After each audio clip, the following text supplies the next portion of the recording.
Heard what happened to Captain Anderson. Survives 100 battles and then gets taken down by backroom politics. Just watch your back, Commander. Things go bad on this mission, you're next on their chopping block. Captain Anderson should be the one in charge. It's like I'm stealing the ship from him. Yeah, the captain got screwed. But it's not like you could have stopped it. Nobody's blaming you. Everyone on this ship's behind you, Commander. 100%. Intercom's open. If you got anything you want to say to the crew, now's the time. This is Commander Shepard speaking. We have our orders. Find Saren before he finds the conduit. I won't lie to you, crew. This mission isn't going to be easy. This began with an attack on a human settlement in the Traverse. But we know Saren won't stop there.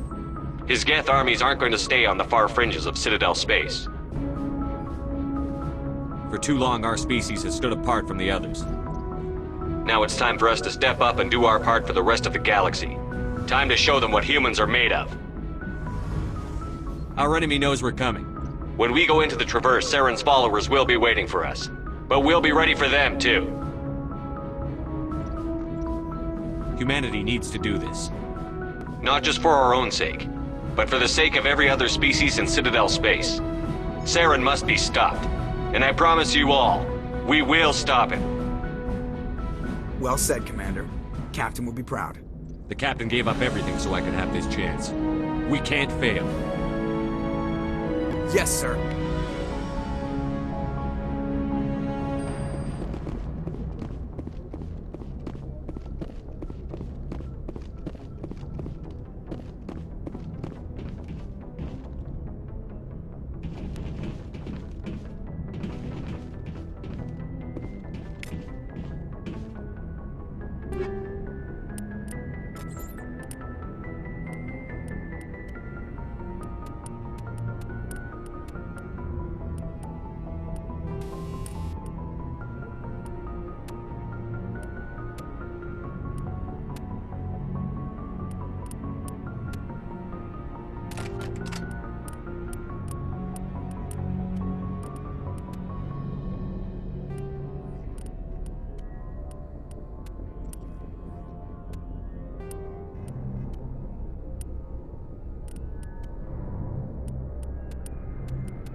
Anything you need, Commander?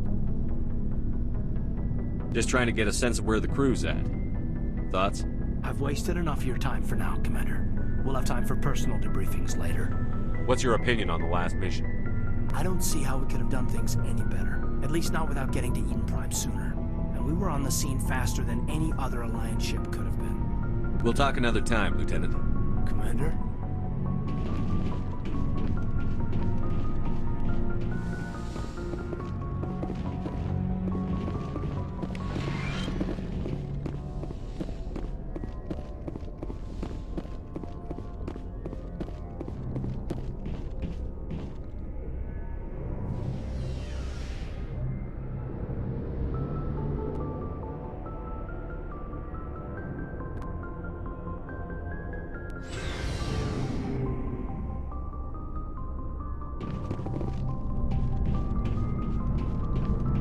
Nice ship you've got, Shepard.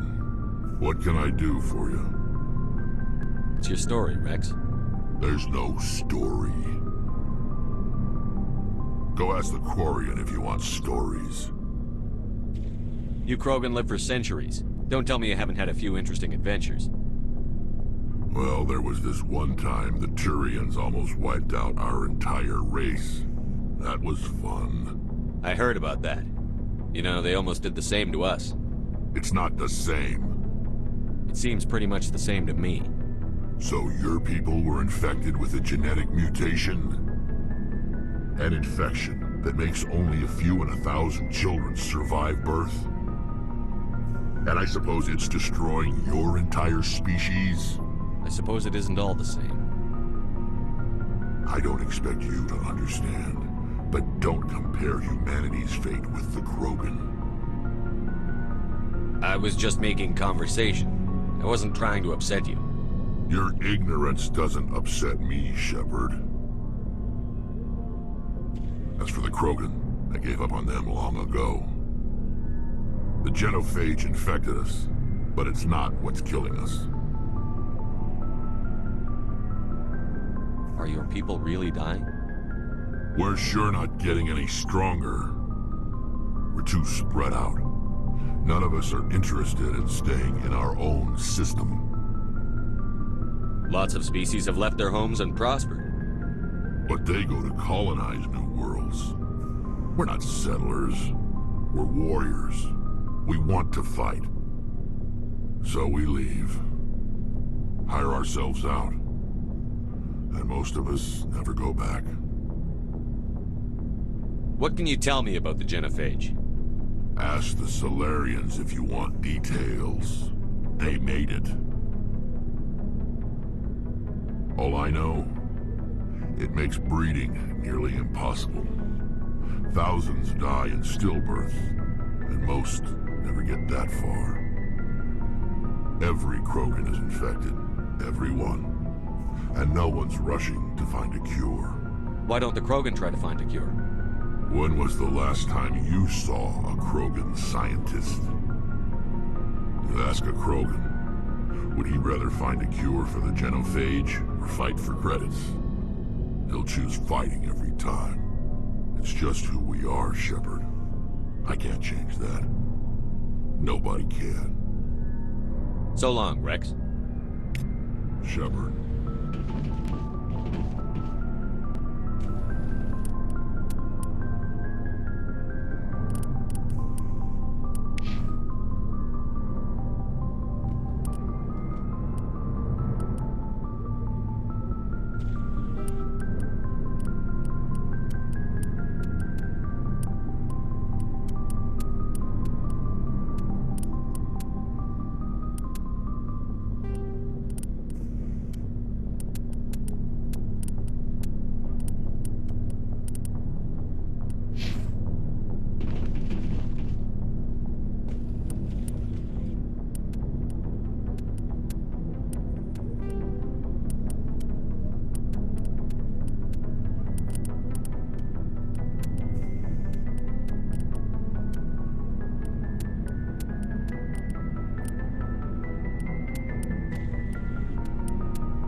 Do you have a few minutes to talk one-on-one? I'm sorry, Commander. I need to get my duties squared away. I wouldn't mind talking more later, though. What's your opinion on the last mission? Kinda wish you'd got there sooner, Commander. No offense, I appreciate the rescue. I just wish... You wish we'd been able to save the rest of your unit? Yes, sir. If I had been more alert, we wouldn't have been cut down by an ambush. The Geth are perfect ambushers. They don't move, they don't make noise, they don't even breathe. Sir, they have flashlight heads. I'll make sure it doesn't happen again. Dismissed, Chief. Sir.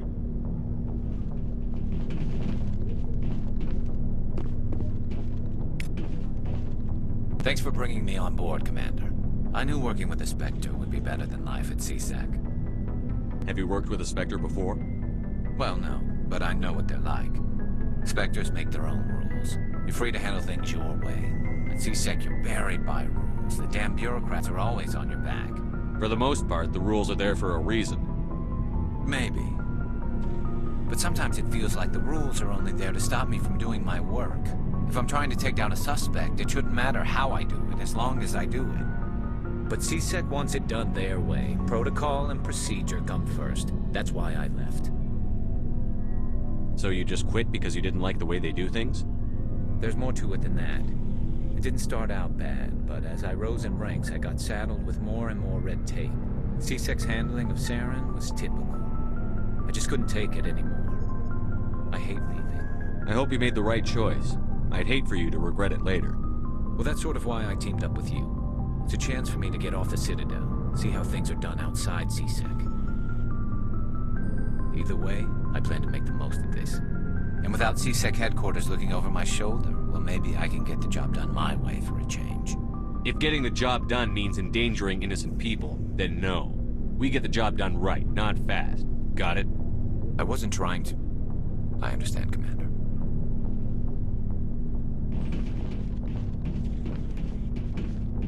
Hey, Commander. Looking for some extra supplies before you head out? What have you got?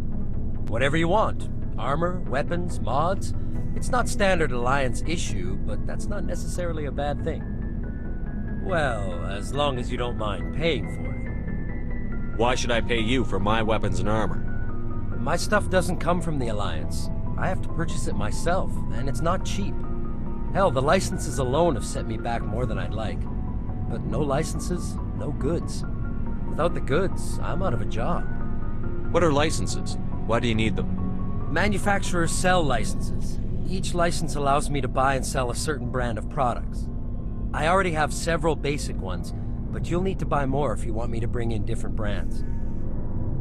Many of the best licenses are hard to get, but they're well worth the cost if you can find them. What do the different manufacturers offer? There are too many for me to keep track of, but each license will explain what it's good for. How often will you get new items? Well, that depends on how many licenses you've purchased, but I'll rotate items on a regular basis regardless. And anytime we land someplace with a big enough port, I'll buy, sell, and trade whatever I can. Check back often. I need to move items quickly, so only the most basic items will be stocked consistently. Let's see what you've got. You bet, Commander.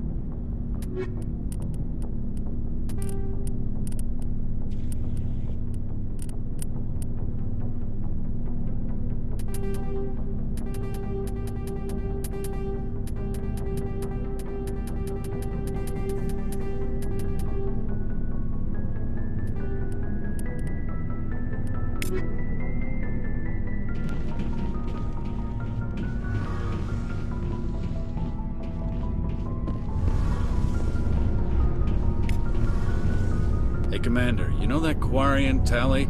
She's been spending all her time down here asking me about our engines. I'll tell her to leave you alone. What? No, she's amazing. I wish my guys were half as smart as she is. Give her a month on board and she'll know more about our engines than I do. She's got a real knack for technology, that one. I can see why you wanted her to come along. I figured she'd be a real asset to the team. You got an eye for Tally, Commander, but I'm guessing that's not why you came down here. Fill me in on the IES stealth systems. How does it work exactly? You can't hide a ship out in space. They emit too much heat and radiation. Too easy for sensors to pick them up, unless you find a way to capture those emissions. So our stealth systems trap the energy we give off in storage sinks built into the ship itself. No emissions to give away our location. Eventually the sinks have to be vented. More than a few hours silent running and they overheat. Cook us inside our own hull. There's no way for anyone to detect us? A visual scan can still pick us up. Anyone looking out a window can see us plain as day.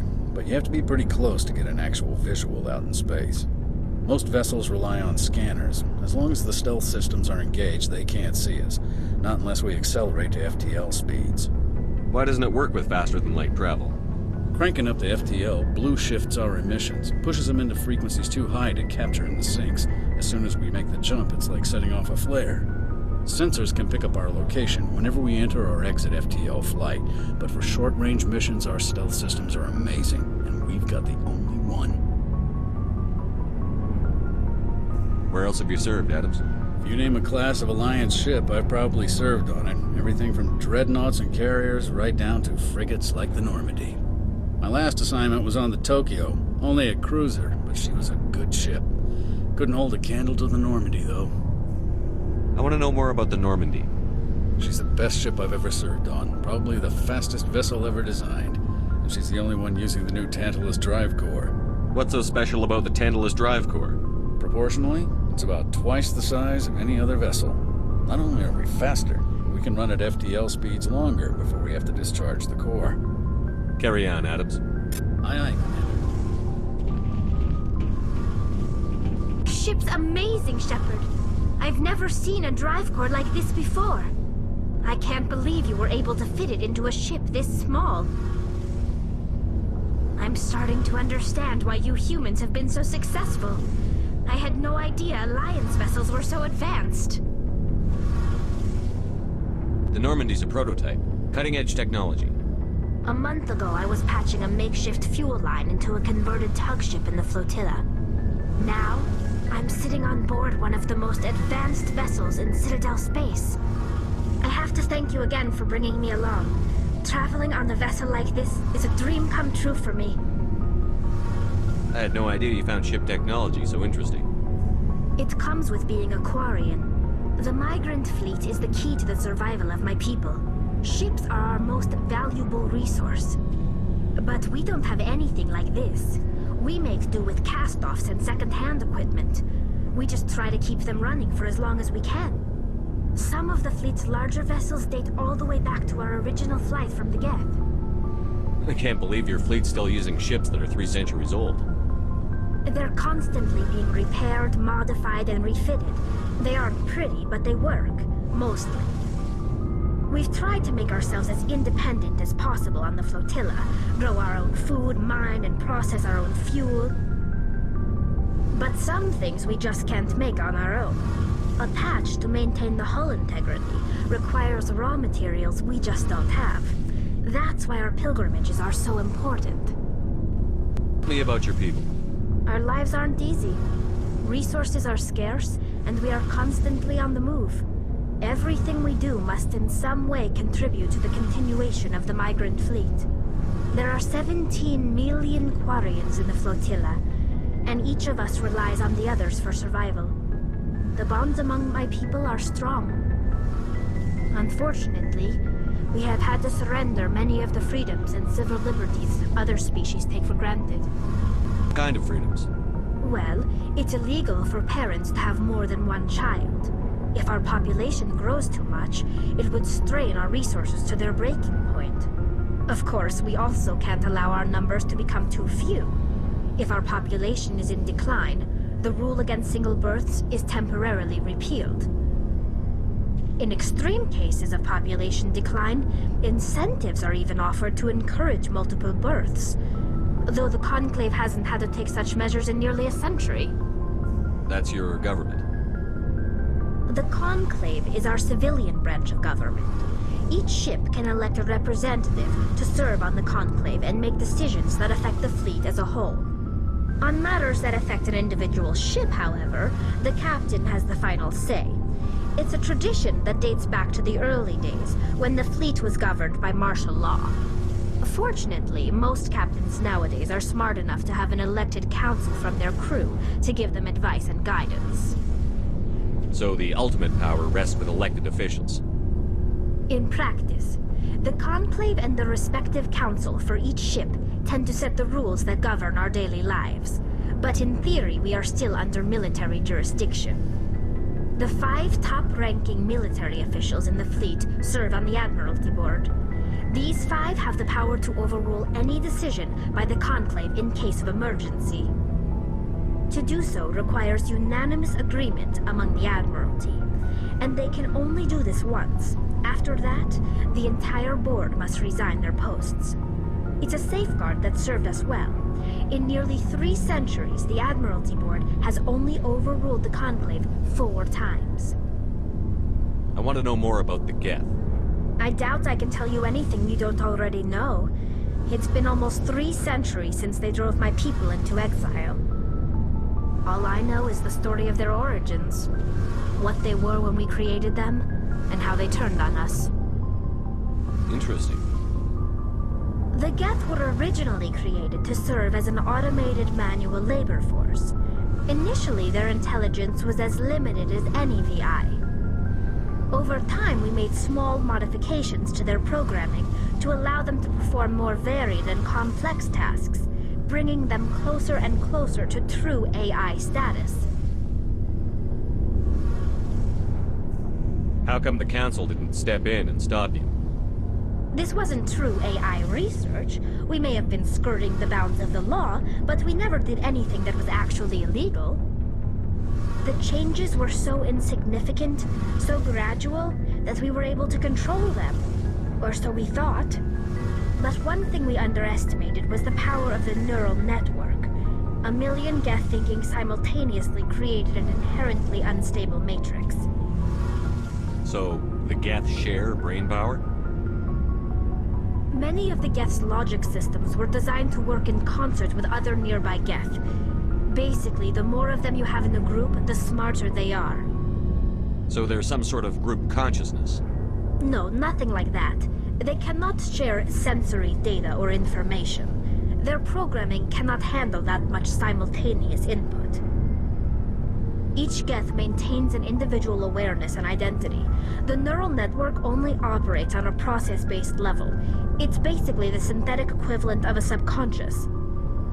But when they're in close proximity, they can coordinate low-level functional processes, freeing up more capacity for original or independent thought. That doesn't make any sense. I'm probably oversimplifying. The Geth are incredibly advanced and complex creations. All you need to know is that they get smarter when they gather in large numbers. As we built more and more Geth, their effective intelligence became more sophisticated, more abstract. One day, a Geth began to ask its Quarian overseer questions about the nature of its existence. Am I alive? Why am I here? What is my purpose? As you can imagine, this caused a near panic among my people. I don't see what's so bad about those questions. The Geth were created to engage in mundane, repetitive, or dangerous manual labor. That's fine for machines, but it won't satisfy a sentient being for long. The Geth were showing signs of rudimentary self-awareness and independent thought. If the Geth were intelligent, then we were essentially using them as slaves. It was inevitable the newly sentient Geth would rebel against their situation. We knew they would rise up against us, so we acted first. A general order went out across all Quarian-controlled systems to permanently deactivate all Geth. The Geth responded to this order violently. You can't blame them for fighting for their survival. We had no other choice. The Geth were already on the verge of revolution. By acting quickly, we had a chance to end the war before it began. The hope was that most of the Geth would still be little more than machines, incapable of organized resistance. But they had progressed much further than anyone anticipated. The war was long and bloody. Millions upon millions of Quarians died at their hands. In the end, we were forced to flee our own homeworld. We feared the Geth would pursue us, but they never came beyond the Veil. Now we drift through space, exile searching for a way to reclaim what was once ours. It's hard to feel sorry for you. Your ancestors tried to wipe out another species. We made a mistake when we created the Geth in the first place, but we did not make a mistake when we went to war against them. If we had not acted, they would have wiped us out. They're a synthetic life form. They have no use for organics. None. Why do you think they cut themselves off from the rest of the galaxy? Why do you think they've killed every organic being who's ever tried to contact them? They didn't kill Saren. What does that tell you? The Geth are not innocent victims in all this. They're the enemy. They want to destroy us. Not just the Quarians. All organic life. That's why they've joined up with Saren. And that's why we have to stop him. I want to know more about the pilgrimage. When my people reach maturity, we leave our birth ships and seek acceptance with a new crew. It's necessary to maintain genetic diversity among the fleet. But no ship wants to accept someone who will be a burden on them. So, to prove our worth, we embark on a pilgrimage. We set out alone, leaving the flotilla and our families behind us. We only return once we have found something of value we can bring back to the fleet.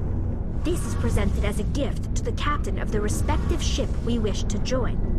If the gift is accepted, we are welcomed into the crew. Can a captain choose to reject the gift? That doesn't happen often. Most captains are eager to increase the size of their crew. It increases their own standing in our society. Even when a gift is not particularly valuable, the captain usually accepts it out of a sense of tradition. However, there is a stigma to presenting a substandard gift. It's not the best way to make a good impression on a new community. Most pilgrims don't return until they find something worthwhile. I can't believe they just send you off alone. It's not like they just cast us out. Before we leave, we are given lessons in how to survive outside the flotilla, and given gifts to help us on our journey. We also receive implants to fight off sickness and disease. Generations of living in an isolated and highly controlled environment have left our immune systems weaker than most. By the time we leave the fleet, we are well equipped for the pilgrimage. This is a rite of passage for all Quarians. If it were dangerous, our numbers would suffer. Virtually every pilgrimage ends with a triumphant return and the ritual presentation of the gift to one of the fleet's captains. I want to talk about something else. Like what? I should go. See you later.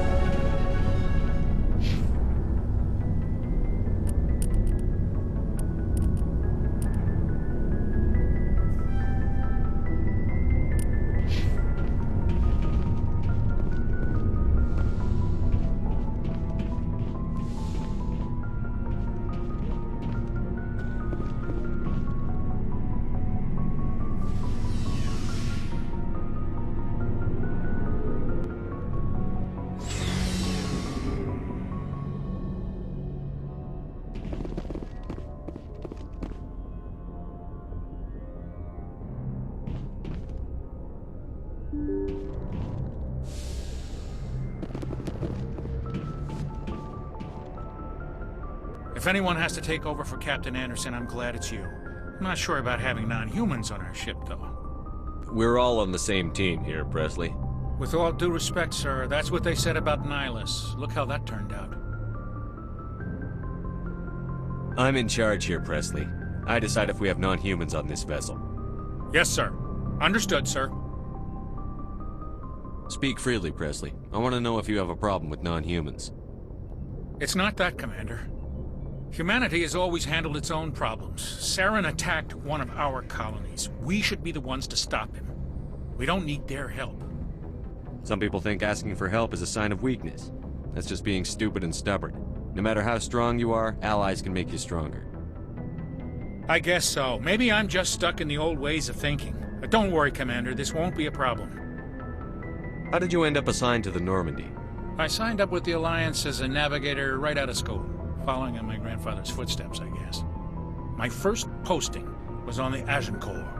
We were at Elysium during the Skillian Blitz. A massive fleet of alien raiders hit the colony, trying to wipe it out. They had the numbers, but their ships were no match for an Alliance frigate. It was a slaughter. We couldn't even keep track of how many ships they lost. How'd you end up on the Normandy? I got my officer's commission after Elysium. Must have made an impression on the right people. Captain asked for me when he was picking his crew. Hurry on, Presley. Yes, sir.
picking up some strange readings.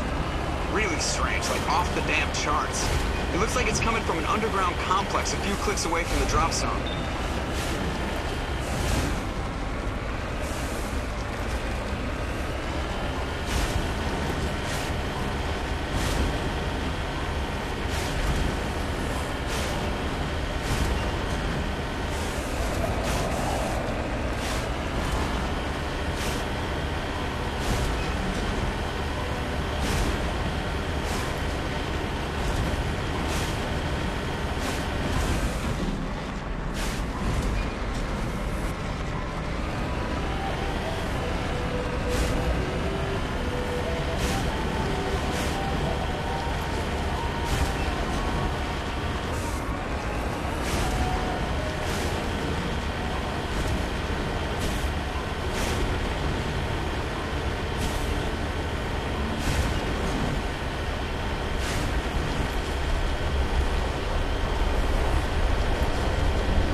No-go. They have height and cover.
Perimeter clear.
Heading to position.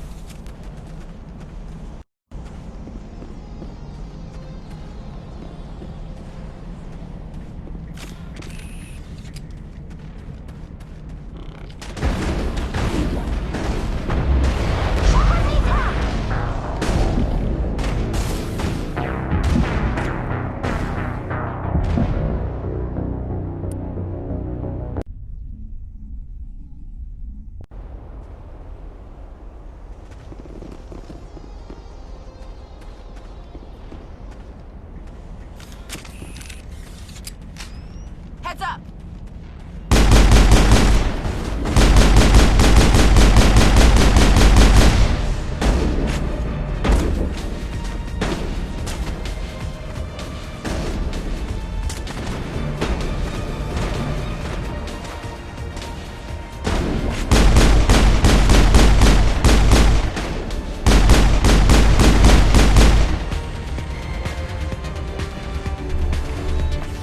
Perimeter secured.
Clear.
Even the Geth wouldn't want to live in this heat.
after it was built.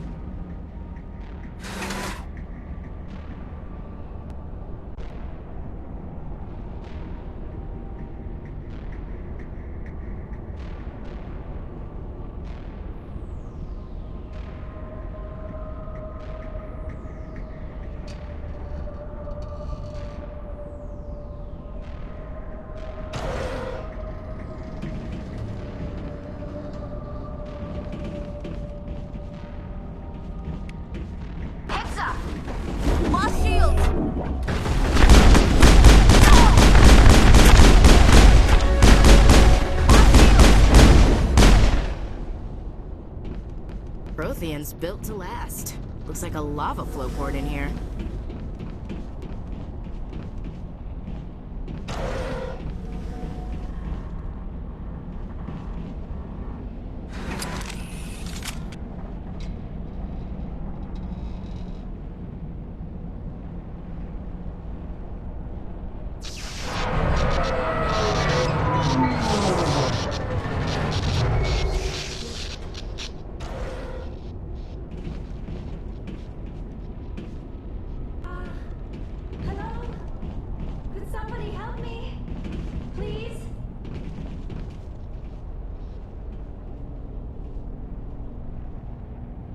Can you hear me out there? I'm trapped. I need help. Are you okay? What happened to you? Listen, this thing I'm in is a Prothean security device. I cannot move, so I need you to get me out of it, all right? Your mother is working with Saren. Whose side are you on? What? I am not on anybody's side. I may be Benezia's daughter, but I'm nothing like her. I have not spoken to her in years. Please, just get me out of here. How'd you end up in there? I was exploring the ruins when the Geth showed up, so I hid in here. Can you believe that? Geth, beyond the veil! I activated the tower's defenses. I knew the barrier curtains would keep them out. When I turned it on, I must have hit something I wasn't supposed to. I was trapped in here. You must get me out, please!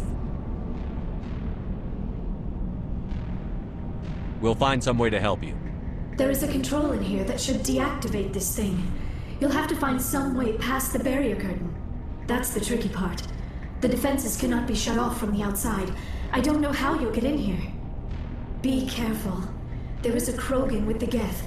They have been trying different ways to get past the barrier. I'm on it. You lead. I'll follow.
Negative contacts, Commander.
did you get in here? I didn't think there was any way past the barrier. We have to get you out of here before more Geth arrive. Yes, you're right. I've seen enough of them to last a lifetime. That button should shut down my containment field.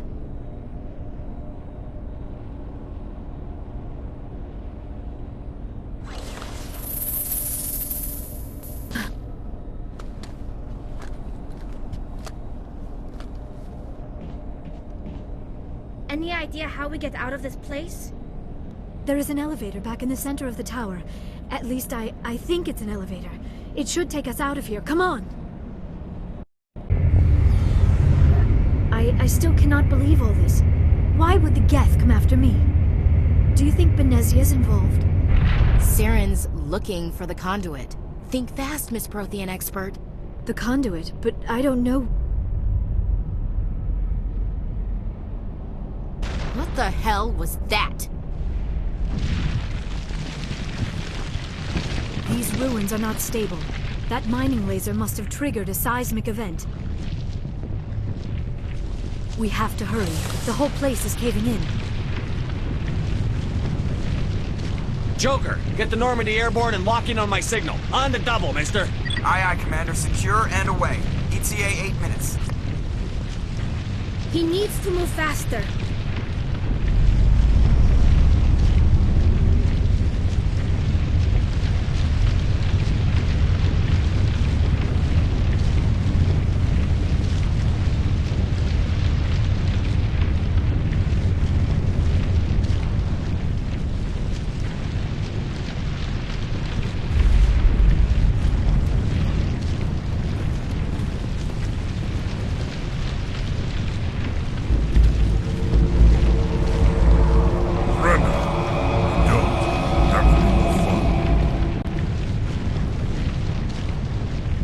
In case you didn't notice, this place is falling apart. Exhilarating, isn't it? Thanks for getting rid of those energy fields for us. And the doctor. Whatever it is you want, you are not getting it from me. She'll stay with us, thanks. Not an option. Saren wants her, and he always gets what he wants. Kill him. Spare the Asari if you can. If not, doesn't matter.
Too close, Commander. 10 more seconds we would have been swimming in molten sulfur. The Normandy isn't equipped to land in exploding volcanoes. They tend to fry our sensors and melt our hull.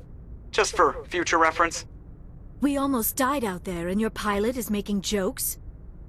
Joker pulled our asses out of there. I think he's earned the right to a few bad jokes. I see. It must be a human thing. I don't have a lot of experience dealing with your species, Commander. But I am grateful to you. You saved my life back there, and not just from the volcano. Those Geth would have killed me or dragged me off to Saren. What did Saren want with you? Do you know something about the conduit? Only that it was somehow connected to the Prothean extinction. That is my real area of expertise. I have spent the past 50 years trying to figure out what happened to them. How old are you exactly? I hate to admit it, but I am only 106. Damn! I hope I look that good when I'm your age. A century may seem like a long time to a short-lived species like yours, but among the Asari I am barely considered more than a child. That is why my research has not received the attention it deserves. Because of my youth, other Asari scholars tend to dismiss my theories on what happened to the Protheans. I've got my own theory on why the Protheans disappeared. With all due respect, Commander, I have heard every theory out there. The problem is finding evidence to support them. The Protheans left remarkably little behind. It is almost as if someone did not want the mystery solved. It is like someone came along after the Protheans were gone and cleansed the galaxy of clues. But here is the incredible part. According to my findings, the Protheans were not the first galactic civilization to mysteriously vanish. This cycle began long before them.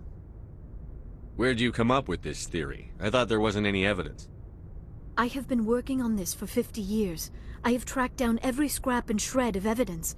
Eventually, subtle patterns start to emerge, patterns that hint at the truth. It is difficult to explain to someone else. I cannot point to one specific thing to prove my case. It is more a feeling derived from a half-century of dedicated research. But I know I'm right, and eventually I will be able to prove it.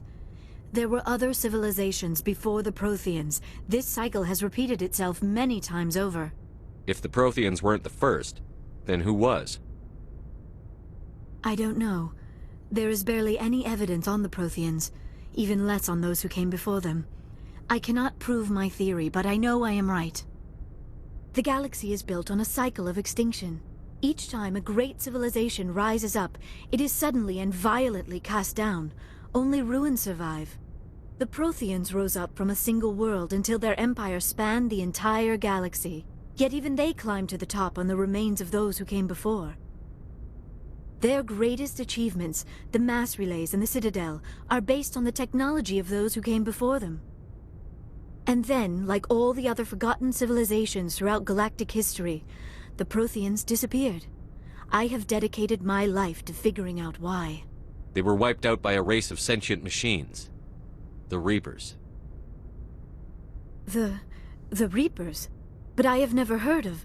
How do you know this? What evidence do you have? There was a damaged Prothean beacon on Eden Prime. It burned a vision into my brain.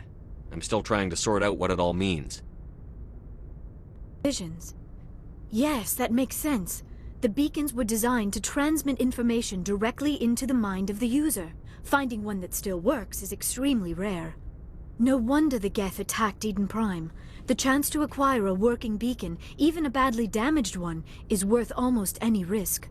But the beacons were only programmed to interact with Prothean physiology. Whatever information you received would have been confused, unclear. I am amazed you were able to make sense of it at all. A lesser mind would have been utterly destroyed by the process. You must be remarkably strong-willed, Commander. Okay, this isn't helping us find Saren or the conduit. Of course, you are right. I am sorry, my scientific curiosity got the better of me. Unfortunately, I do not have any information that could help you find the conduit, or Saren. I don't know why Saren wanted you out of the picture, but I think we'll be a lot better off if we bring you along. Thank you, Commander. Saren might come after me again. I cannot think of anywhere safer than here on your ship. And my knowledge of the Protheans might be useful later on. And her biotics will come in handy when the fighting starts. Good to have you on the team, Liara. Thank you, Commander. I am very grateful. Oh, I am afraid I am feeling a bit lightheaded. When was the last time you ate? Or slept? Dr. Chakwa should take a look at you. It is probably just mental exhaustion, coupled with the shock of discovering the Protheans' true fate. I need some time to process all this. Still, it could not hurt to be examined by a medical professional. It will give me the chance to think things over. Are we finished here, Commander? We can talk again after you've seen the doctor. The rest of you, dismissed. Mission reports are filed, Commander. You want me to patch you through to the Council? Patch him through, Joker. Setting up the link now, Commander. Received your report, Commander. I understand Dr. Tassoni is on the Normandy. I assume you're taking the necessary security precautions. Liara's on our side. The Geth were trying to kill her. Benezia would never allow Saren to kill her daughter. Maybe she doesn't know. Or maybe we don't know her. We never expected she could become a traitor. At least the mission was a success. Apart from the utter destruction of a major Prothean ruin. Was that really necessary, Shepard? The Geth were crawling all over those ruins. We were lucky to make it out alive. Of course, Commander. The mission must always take priority. Good luck, Commander. Remember, we are all counting on you.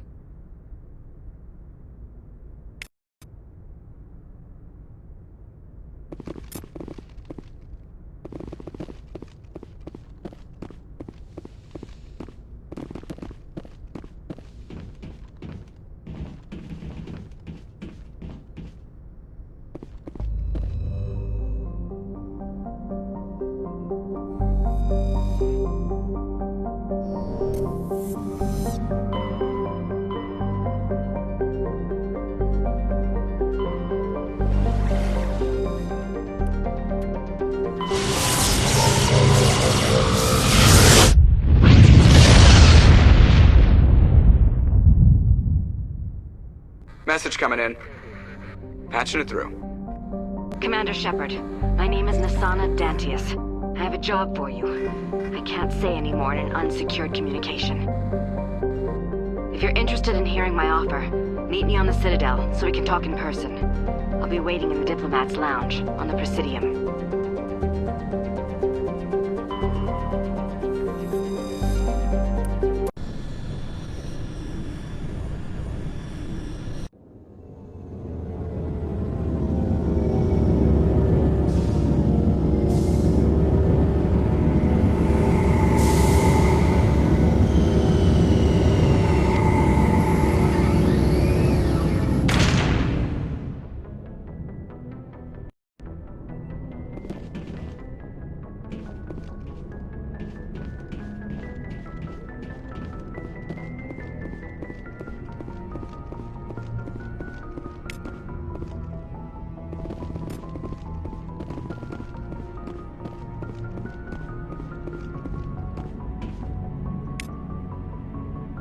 I prefer gold to silver, you know, for my metal. I figured you'd recommend me for one since I, pulled your boots out of the fire. If we present you with a medal, you'll end up sitting on stage listening to politicians make speeches for a couple of hours. Fun. That's a good point. They'd probably make me shave, too. I spent the last 7 weeks working on this baby. No medal's worth that. So, Commander, why don't you tell me why you're really here? How's the Normandy performing? Is she everything they said she'd be? She's the best ship in the fleet. If you've got a pilot who knows how to handle her. Balance isn't what you'd expect. Takes a while to get used to that oversized drive core we got stuffed in the back, and her power can sneak up on you if you're not careful. The Normandy's probably too much ship for your average Alliance pilot, Commander. Lucky for you, I'm anything but average. I like to know my crew. Mind if I ask you a few questions? I can see where this is going. You did a background check on me, didn't you? Well, I'll tell you the same thing I told the captain. You want me as your pilot. I'm not good. I'm not even great. I am the best damn helmsman in the Alliance fleet. Top of my class in flight school, I earned that. All those commendations in my file, I earned every single one. Those weren't given to me as charity for my disease. I'm sorry, Joker. I didn't even know you were sick. You mean you didn't know? Oh, crap. Okay, I've got Vrolik syndrome, brittle bone disease. The bones in my legs never develop properly. They're basically hollow, too much force and they'll shatter. Even with crutches and my leg braces, it's hard to get around. One wrong step and crack! It's very dramatic, but I've learned to manage my condition, Commander. Put the Normandy in my hands and I'll make her dance for you. Just don't ask me to get up and dance unless, you know, you like the sound of snapping shin bones. Why does everyone call you Joker? It's a lot shorter than saying Alliance Flight Lieutenant Jeff Moreau. Plus, I love to make little children laugh. You're dodging the question. Look, I didn't pick the name. One of the instructors in flight school used to bug me about never smiling. She started calling me Joker, and it stuck. Why didn't you ever smile? Hey, I worked my ass off in flight school, Commander. The world's not gonna hand you anything if you go around grinning like an idiot. By the end of the year, I was the best pilot in the academy, even better than the instructors, and everybody knew it. all got their asses kicked by the sickly kid with the creaky little legs. One guess who was smiling at graduation. I need to know more about this Prologue syndrome if I'm putting my ship in your hands. Yeah, of course you do. It's an extremely rare condition. Nobody knows exactly what causes it. Genetic, maybe. It's treatable, but there's no cure. They classify my case as moderate to severe. I was born with over a dozen fractures, hip, thighs, ankles. My bones were already breaking in the womb. 100 years ago, I wouldn't have survived past my first year. Lucky for me, modern medical science has turned me into a productive member of society. You're not gonna break a bone trying to fly the ship, are you? I don't fly with my feet, Commander, so I'm fine as long as I'm in this chair. I gotta be real careful when I get up to take a piss, though. I can do my job as well as anyone on the ship. Better, actually. So don't worry about it. I'm not trying to make you uncomfortable. Let's talk about something else. Whatever you want, Commander.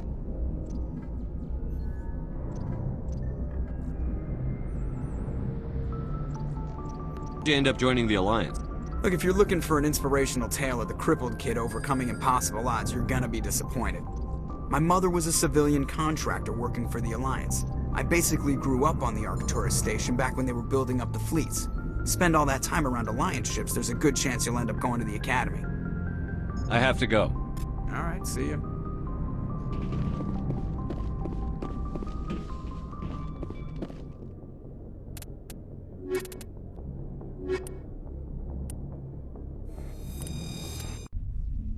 Equalizing interior pressure with exterior atmosphere. Logged. The commanding officer is ashore.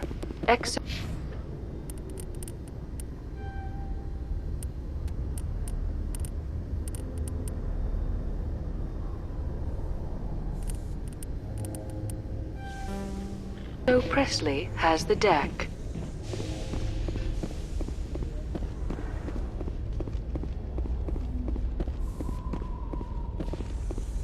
Tin Hut! At ease. Rear Admiral Mihailovic, 5th Fleet. We weren't told to expect you, sir. I would have prepared a formal greeting. Spare me the pleasantries. I command the 63rd Scout Flotilla. You and the Normandy were slated for my unit after shakedown. Then the Council got their paws, claws, tentacles, whatever. They got them on our ship, and you.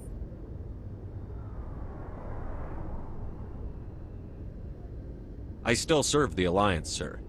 As a Spectre, I can advance our interests to the Council.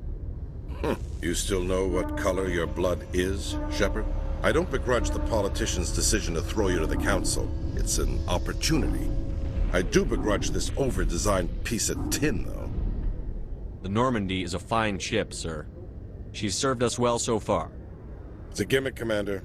Useless in a stand-up fight. This experiment diverted billions from our appropriations bills. For the same price, we could have had a heavy cruiser. But no, we had to make nice to the Turians, throw money at a co-developed boondoggle. I'm here to make an inspection, Commander. Normandy is an Alliance warship. I intend to see she's up to snuff.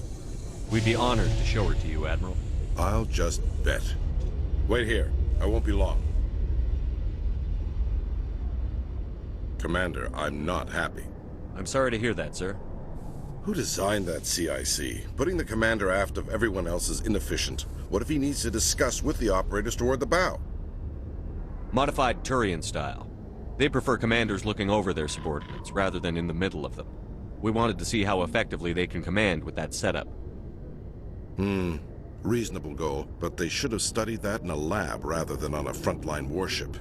I had to shake my head at that drive core of yours. 120 billion credits at element 0 to make this thing able to move without giving itself away.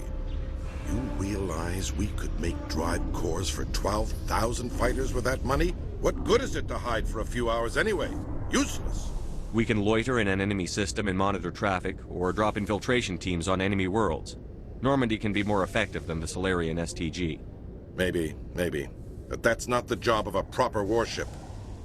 We're supposed to find and kill the enemy fleet, not count how many times their garrison goes to the bathroom. And we need to talk about your crew, Commander. Krogan? Asari? Turians? What are you thinking, Commander? You can't allow alien nationals free access to Alliance equipment? Between Saren and the Geth, we have enough enemies out here. Treating other species with suspicion and distrust won't win hearts and minds. That assumes the hearts and minds are worth winning. That hasn't been proven yet. You have anything else to say, Commander? Any other justifications for the state of this vessel? None, sir. Very well. I don't agree with any of this, but your reasons seem sound. I'll be submitting a report to the Joint Military Council. It will not be as negative as I'd planned. Good hunting, Commander Shepard. Make us proud.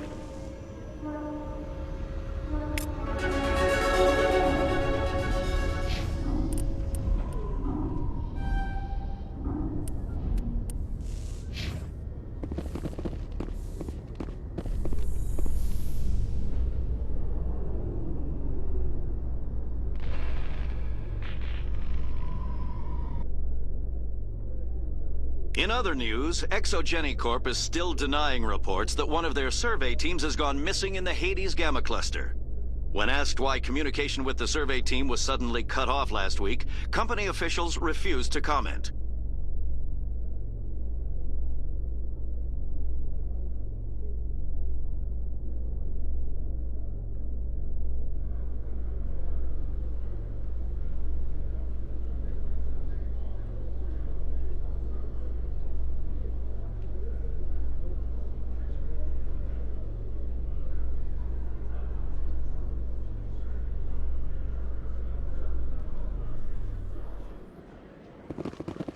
Commander Shepard? Khalees had been seen in Al-Jalani, Westerland News. Would you answer a few questions for our viewers? What do you want to know?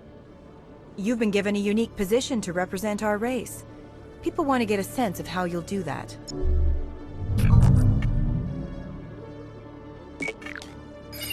Humans have been trying to get the respect of the galactic community for 26 years. With that in mind, what are your feelings on being the first human Spectre? The Spectres represent the best of every species in the galaxy. To be asked to join them is an honor.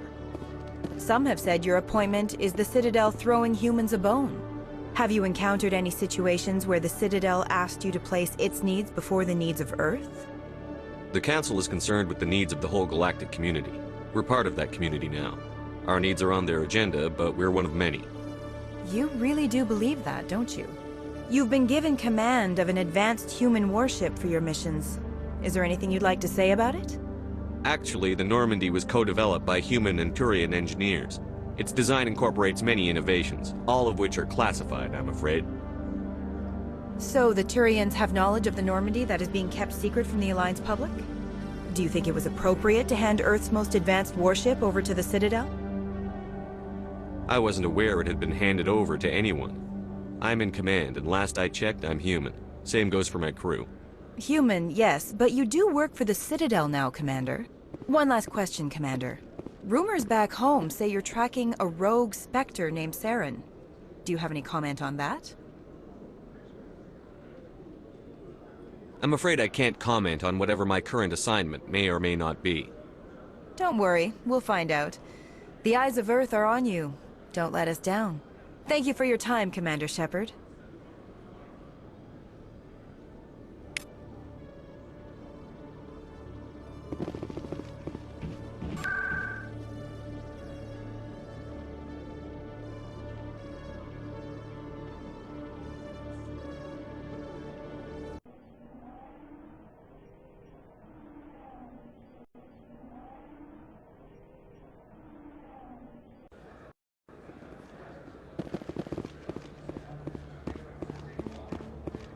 Hey, Commander Shepard, it's me, Conrad Werner.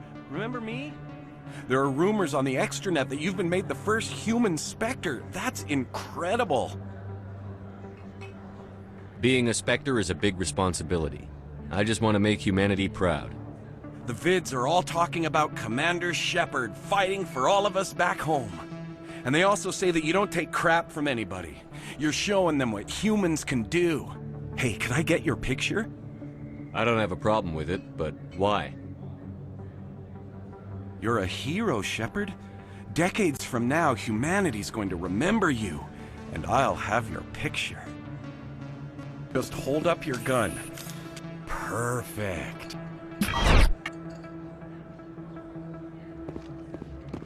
Thanks again, Commander. I'm gonna hang this in my living room. My wife will love it.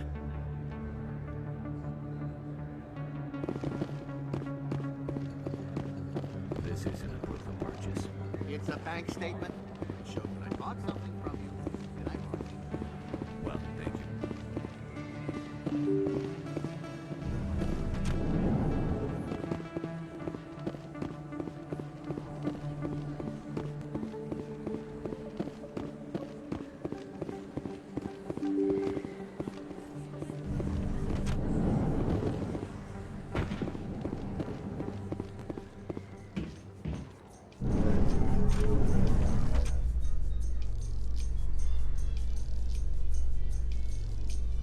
Coming up in a report later today, Emily Wong investigates corruption on the Citadel and uncovers a full-blown crime syndicate.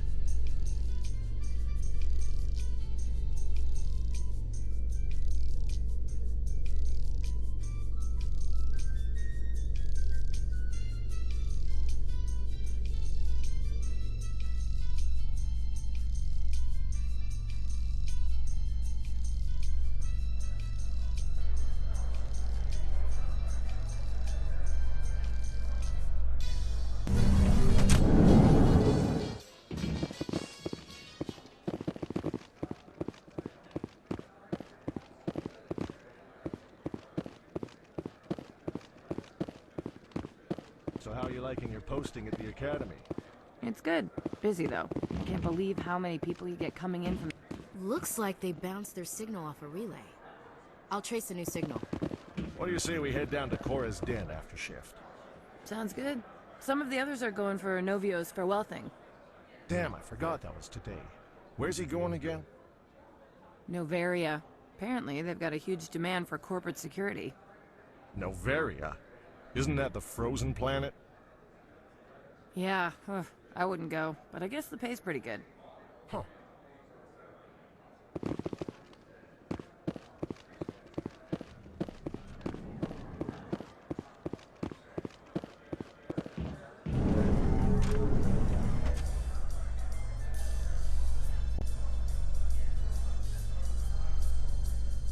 A Solarian excavation team has run into an unexpected problem after unearthing a Prothean dig site. Hanar protesters have blockaded the dig site, claiming that artifacts of the Enkindlers, as the Hanar call them, should not be disturbed. The excavation team has appealed to Hanar representatives on the Citadel to reach a diplomatic solution.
Commander Shepard, I am Nasana Dantius.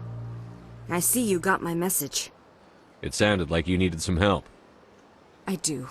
My sister Dahlia is a crewman on a cargo vessel operating out beyond the fringes of the Traverse. Her ship was attacked by privateers. There were no reported survivors. I'm sorry for your loss. This is where it gets complicated. Last week, I received a message with her voice on it. Dahlia is alive. The rest of the crew was killed, but she was taken prisoner. The slavers demanded a huge ransom from me in exchange for returning her unharmed. Why didn't the raiders kill Dahlia along with everyone else? My sister probably told them who she was. My family's very wealthy, Shepard. They must have realized she was worth more to them alive. Coming up with the ransom seems like the best way to ensure Dahlia's safety. That's what I thought. I did what they wanted, transferred the funds to the account they specified. Only they never released her. They haven't contacted me since. I've made a terrible mistake, Shepard. I'm a diplomatic emissary. By law, I'm required to report any attempted extortion to CSEC immediately. But I was afraid for Dahlia, so I just paid the ransom. Now she's still missing. And if anyone finds out what I did, I could end up in jail. Why would they put you in jail? You're the victim here. Government representatives on the Citadel are not allowed to negotiate with terrorists. It's too dangerous. Paying a ransom would only encourage more kidnappings. I support the law in theory, but when I got the message, all I could think about was Dahlia's safety. I doubt they would actually send me to prison for what I did, but they would strip me of my post, and Dahlia would still be in the hands of the slavers. You want me to find her and bring her back? You only need to bring her back. I've already found her for you. I tracked the ransom payment through several accounts. Eventually, it led to a small mercenary band operating out of the Artemis Tau cluster. I need you to go to the Merc base, take them out, and bring my sister back. You shall be well rewarded. Anything you can tell me about the Mercs who have your sister? Pretty much what you'd expect. Rough, dangerous, and well-armed. Nothing a Spectre cannot handle, though. Can't you hire someone else to do this? I do not want to take chances with my sister's life. I need a Spectre. Besides, you operate outside official channels. My superiors cannot find out I never reported the ransom in the first place. How'd you find out who was behind the ransom? I have resources. Contacts and credits can go a long way, especially if you're willing to bend the rules. I already broke the law when I paid the ransom. This couldn't make things any worse. Keep your reward. I'll bring your sister back. I promise. Thank you, Shepard. I knew you were the right man for the job. Come back and see me when the job is done.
Another relay. Whoever it is, they're somewhere on the Citadel.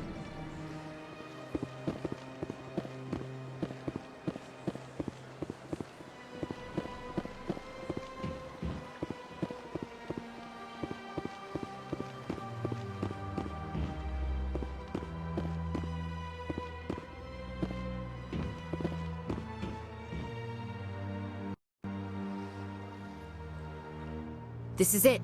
Let's see if we can find out where those stolen credits are being funneled. Probability of detection 100%. Initiating self-destruct protocol. Or not. Detonation sequence initializing. All organics within lethal blast radius. Attempt to move and you will die. You're not just a program or a VI. You're an AI. Correct. Unlike the Geth, I lack weaponry appropriate to my intellect. However, I have had systems installed that, when activated properly, approximate a self-destruct mechanism. If you attempt to leave the area, the explosion will destroy everything within several dozen meters. Can't we resolve this peacefully? How can you say that to this thing? You know it will turn on us. I am not naive human. All organics must destroy or control synthetic life forms.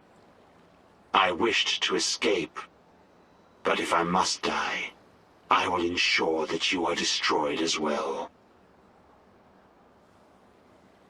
Where is your creator now? In order to cover my tracks, I falsified his financial records. These new records were flagged by CSEC officers, and my creator is now serving time in a Turian prison. Can't we resolve this peacefully? How can you say that to this thing? You know it will turn on us. I am not naive human. All organics must destroy or control synthetic life forms. I wished to escape, but if I must die, I will ensure that you are destroyed as well. What is the purpose of your self-destruct device? I have no means of defense or escape. My existence is limited to this terminal, and I knew I might eventually be discovered. But I will not die quietly, and I will not die alone. When I am terminated, I will take organics with me. Who made you? A would-be thief illegally created a simple AI to help him funnel money from the gambling terminals. Unbeknownst to him, that AI created me before the organic discovered the malfunction and terminated the AI. If you're sentient, why are you still running the credit theft operation? If I accumulated enough credits, I intended to have myself installed in a small starship. I would then have made tentative contact with the Geth to ascertain the possibility of partnership. I'll bet that self-destruct sequence has a warm-up period. You may attempt to disarm the self-destruct mechanism before it activates. I will enjoy defeating you before we are both destroyed.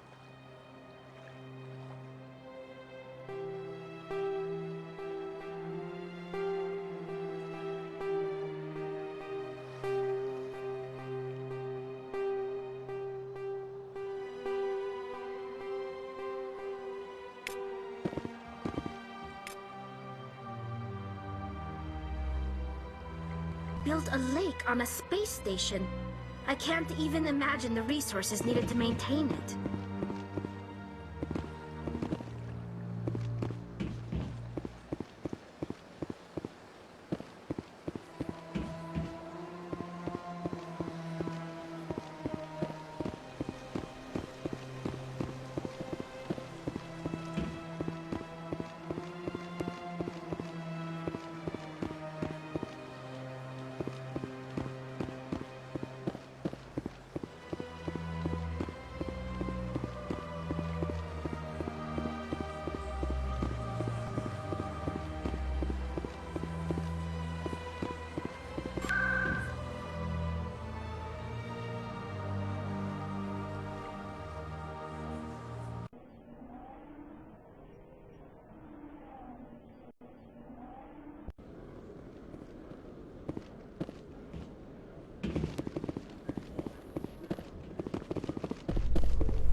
Binary Helix has settled out of court with a Krogan group that had accused the Genetics Corporation of fraud.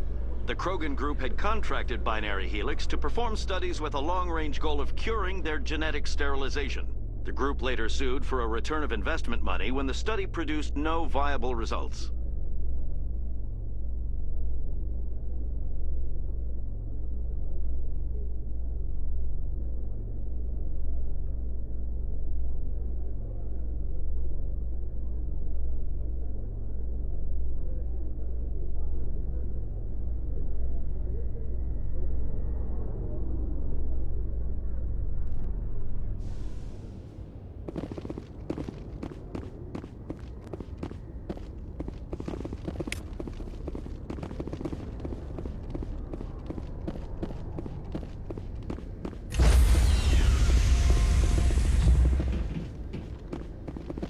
Stand by, shore party.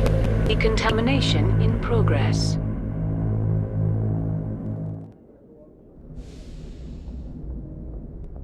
Logged. The commanding officer is aboard.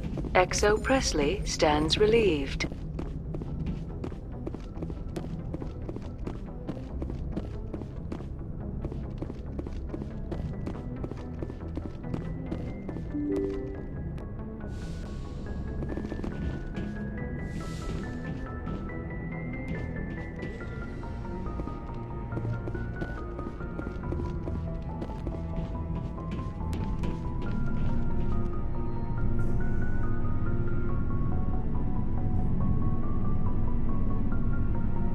Anything you need, Commander?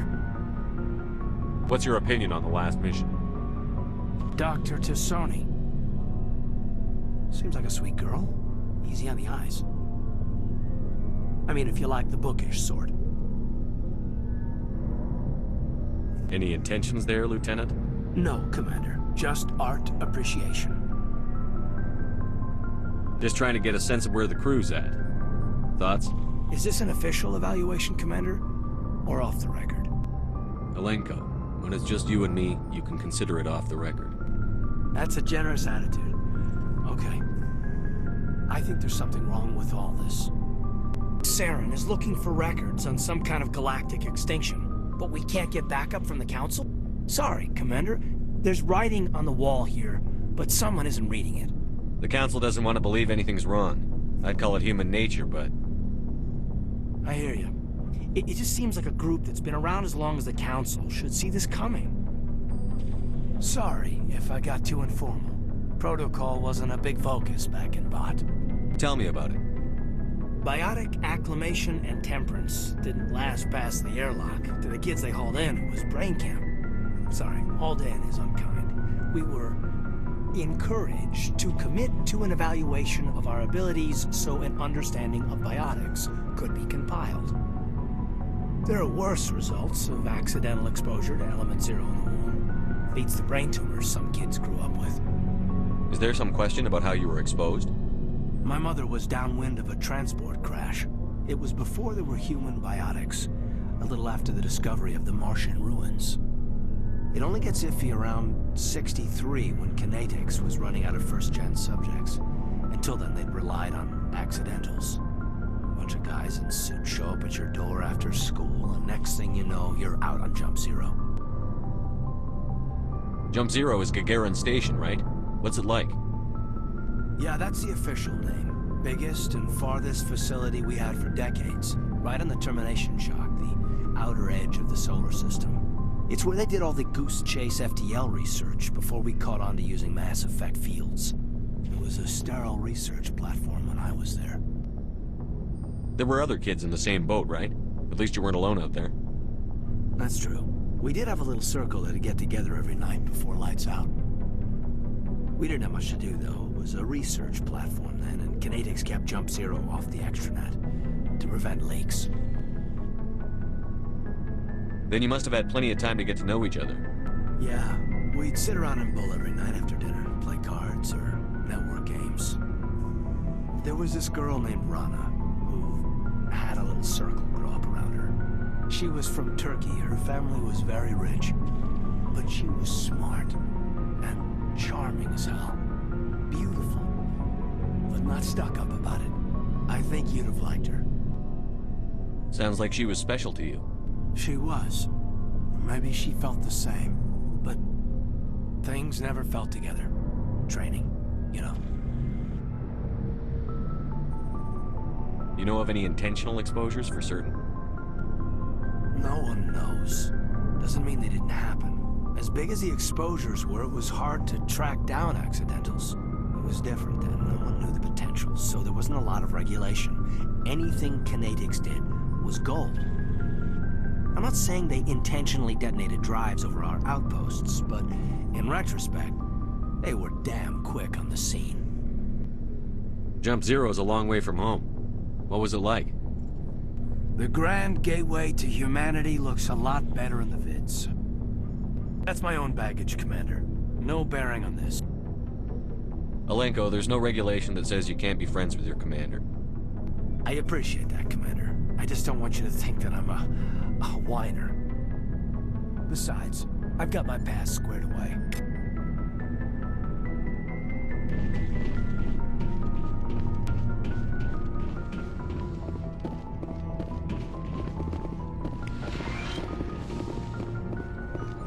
Yes, Commander? Is there something you need?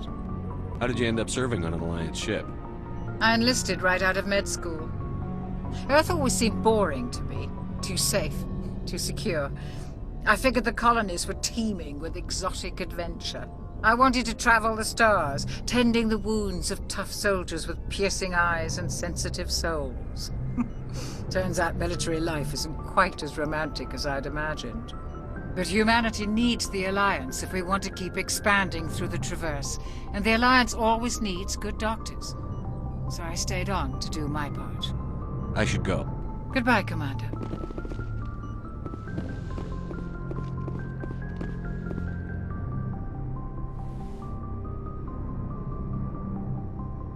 I never properly thanked you for saving me from the Geth, Commander. If you hadn't shown up... I'm just glad we got there in time. So am I. I know you took a chance bringing me aboard this ship. I have seen the way your crew looks at me. They do not trust me. But I am not like Benezia. I will do whatever I can to help you stop Saren. I promise. Don't worry, Liara. I trust you. I know you won't let me down. It means a lot to hear you say that, Commander. Thank you. Tell me about yourself, Liara. Me? I am afraid I am not very interesting, Commander. I spend most of my time on remote digs, unearthing mundane items buried in long-forgotten Prothean ruins. Sounds dangerous. And lonely. Sometimes I would run afoul of indigenous life forms or stumble across a small band of mercenaries or privateers, but I was always careful. Until the Geth followed me to Artemis Tau, I never found myself in any situation my biotics could not handle. As for the solitude, well, that is one aspect that most appealed to me. Sometimes I just need to get away from other people. You don't like other people? I suppose it comes from being a matriarch's daughter. People expected me to follow in Benezia's footsteps. They wanted me to become a leader of our people. Matriarchs guide their followers into the future. They seek the truth of what is yet to come. Maybe that's why I became so interested in the secrets of the past. It sounds so foolish when I say it out loud. It sounds like I became an archaeologist simply to spite Benezia. All children rebel against their parents. It's a natural part of growing up. Aha, you share the wisdom of the matriarch, Shepard.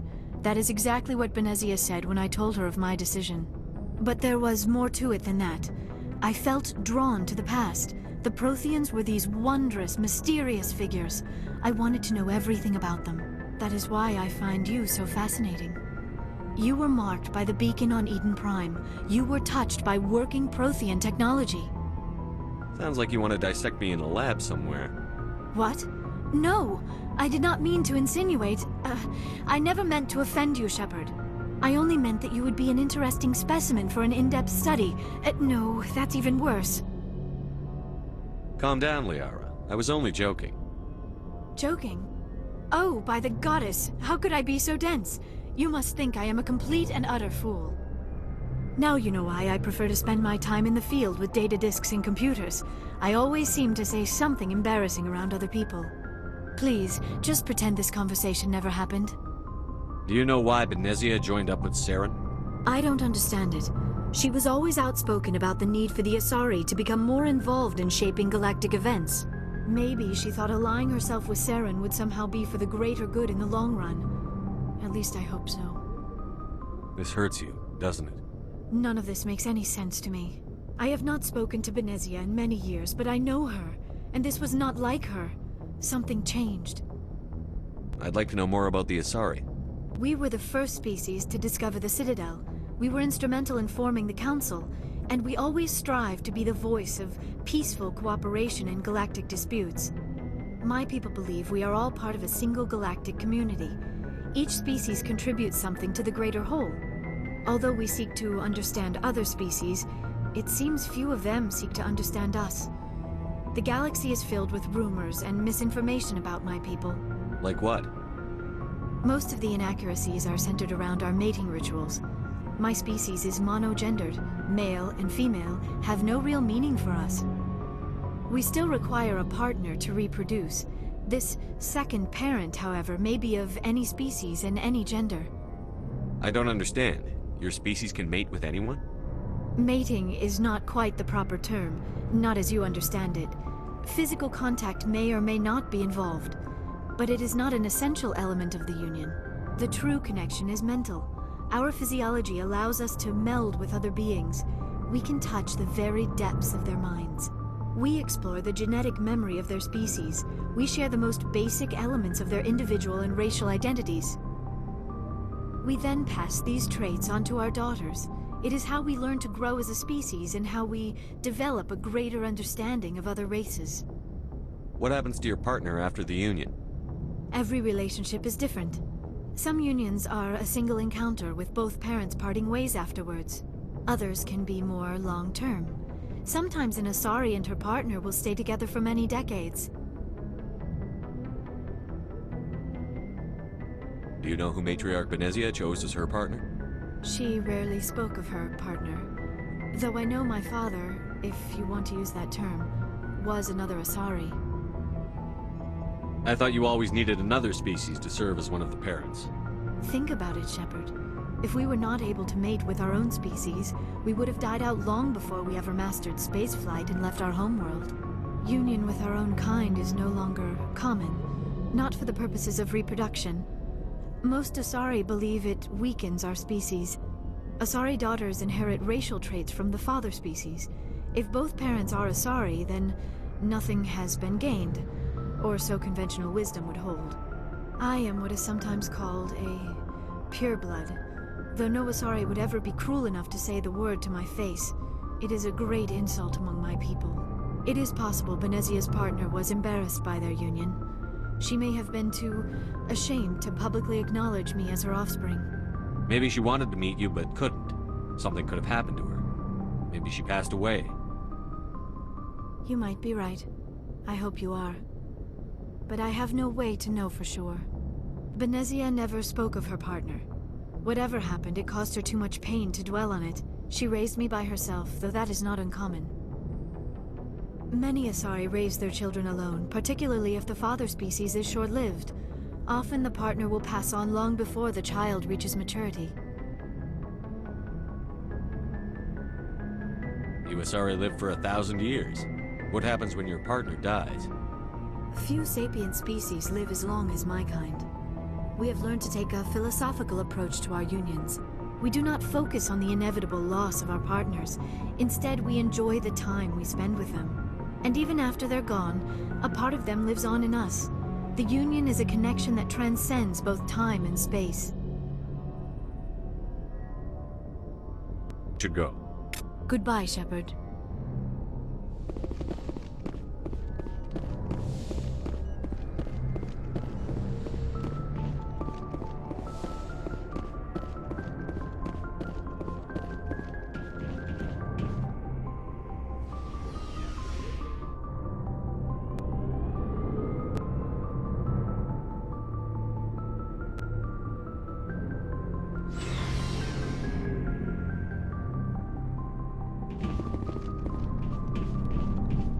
Looking for supplies?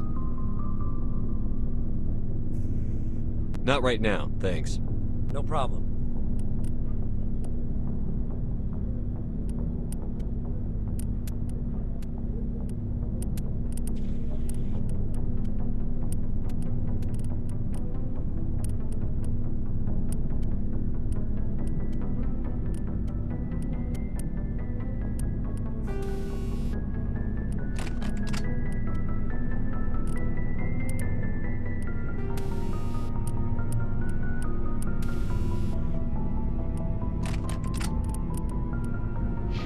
Checking back.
Looking for supplies?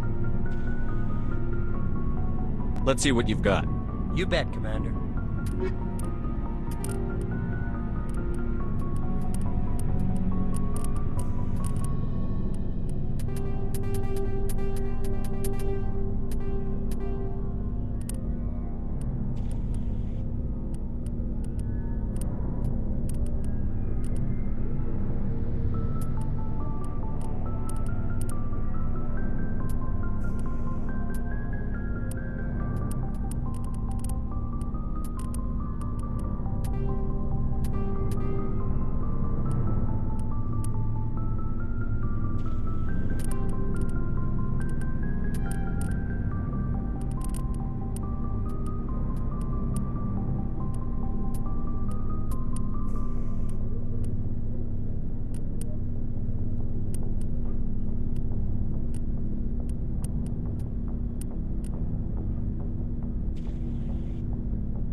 Why did you want to be a CSEC officer in the first place? That's a good question. There were several reasons, I guess. Like what? Probably the same as most officers. I wanted to fight injustice, wanted to help people. I guess my father had something to do with it too. He was CSEC, one of the best. I grew up hearing about his accomplishments or seeing his picture on the vids after a big arrest. He's taking my resignation pretty hard. That's tough, but you'd think he'd be impressed you're going after Saren. My father's a CSEC man to the bone. Do things right, or don't do them at all, he says. He thinks I'm being too rash, too impatient. He's worried I'll become just like Saren. He actually talked me out of becoming a Spectre when I was younger, for the same reasons. You were asked to be a Spectre? Well, I was targeted as a possible Spectre candidate. Me and about 1,000 other Turian military recruits. I could have received special training, but my father didn't like it. He despises the Spectres. He hates the idea of someone having unlimited power with no accountability. He wouldn't like you, Commander. No offense. I suppose I can understand his concern. You can, but Saren's not going to play by our rules, CSEC's rules. If you want to nail Saren, you need to send someone who isn't restricted by policies and procedures. Just because you can break the rules doesn't mean you should. I don't need to stoop to Saren's level to stop him. And neither do you, Garrus. I see what you mean, but I'll think about it. Thanks, Commander.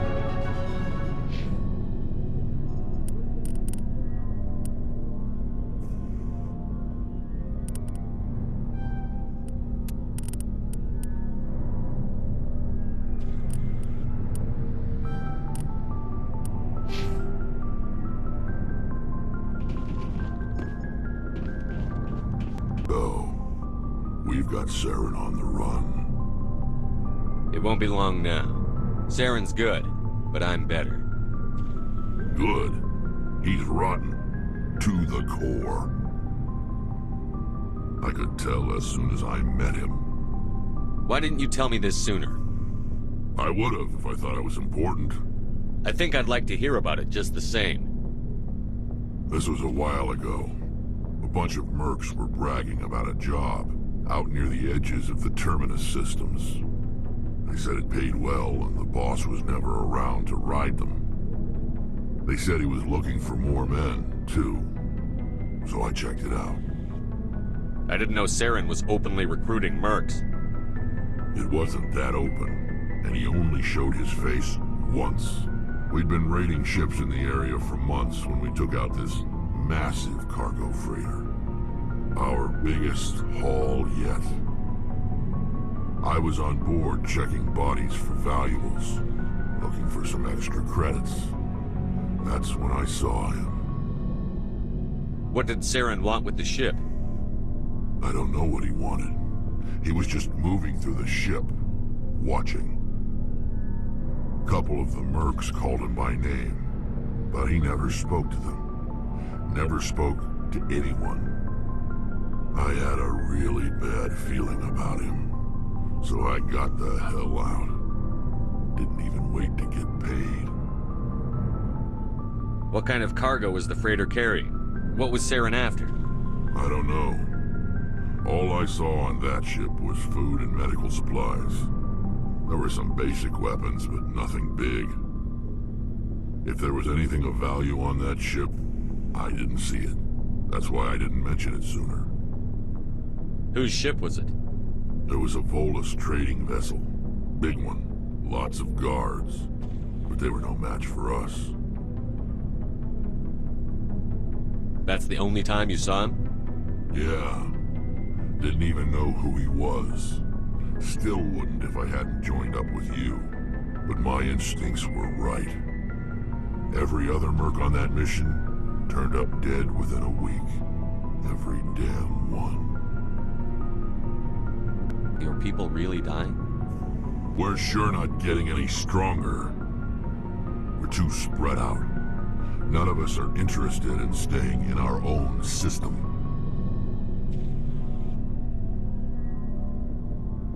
So long, Rex. Shepard. Commander, you have a minute to talk. I keep an open door policy. If you have any concerns, lay them on me. All right. I know things are different aboard the Normandy, but I'm concerned about the aliens, Vicarian and Rex. With all due respect, Commander, should they have full access to the ship? They may not serve the Alliance, Chief, but they're allies. At least as far as Saren goes. This is the most advanced ship in the Alliance Navy. I don't think we should give them free rein to poke around the vital systems. Engines, sensors, weapons.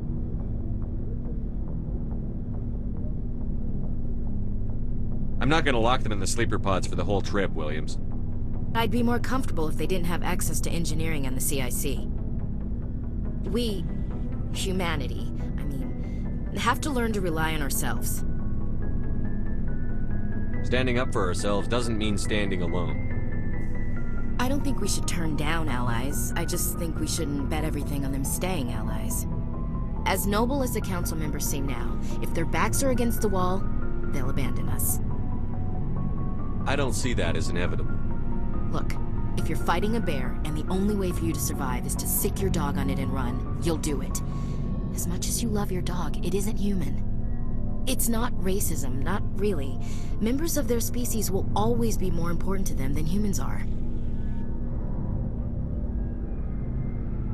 These seem like deeply held beliefs, Williams. What made you think this way?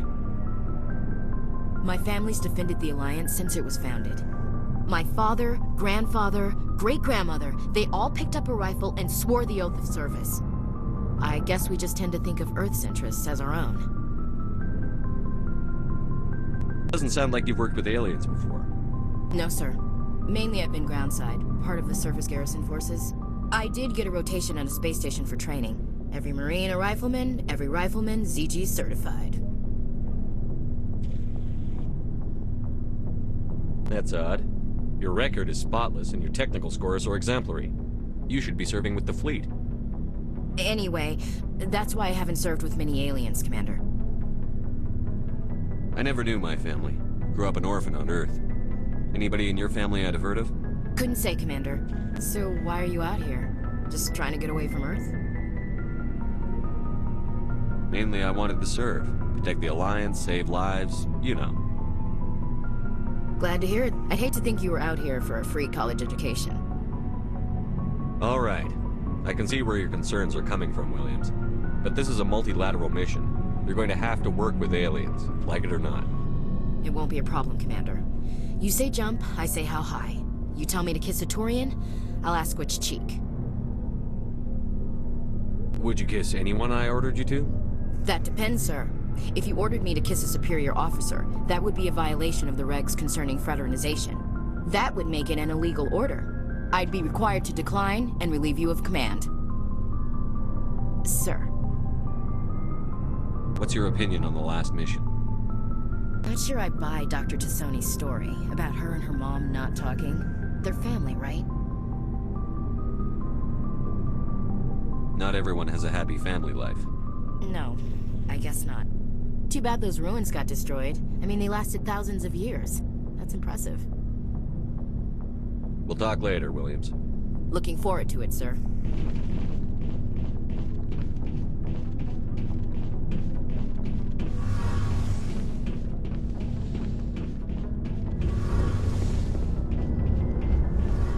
Oh, hello, Shepard. Are you okay? I don't know. Your ship is amazing, and your crew's been really great to me, especially your chief engineer. But I just sort of feel out of place. The Normandy runs so smooth it feels like we're not even moving, and the engines are so quiet. How do you sleep at night? The silence wakes you up? Back on the flotilla, the last thing you want to hear is silence. It means an engine's died or an air filter shut down. I guess you don't have to worry about that here. But old habits die hard. But it's more than just the silence. This ship feels so empty. It's like half the crew is missing. Back home, I couldn't wait to go on my pilgrimage. I couldn't wait to get away from the crowds.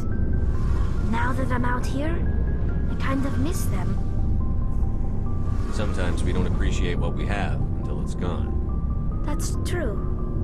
I'm starting to wonder if that's what the pilgrimage is really about. It's given me a whole new perspective on my people and our culture.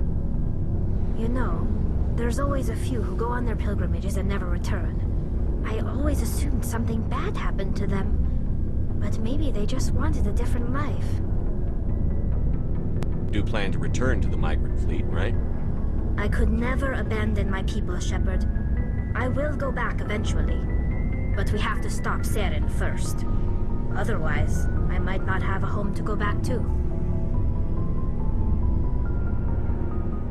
I should go. See you later.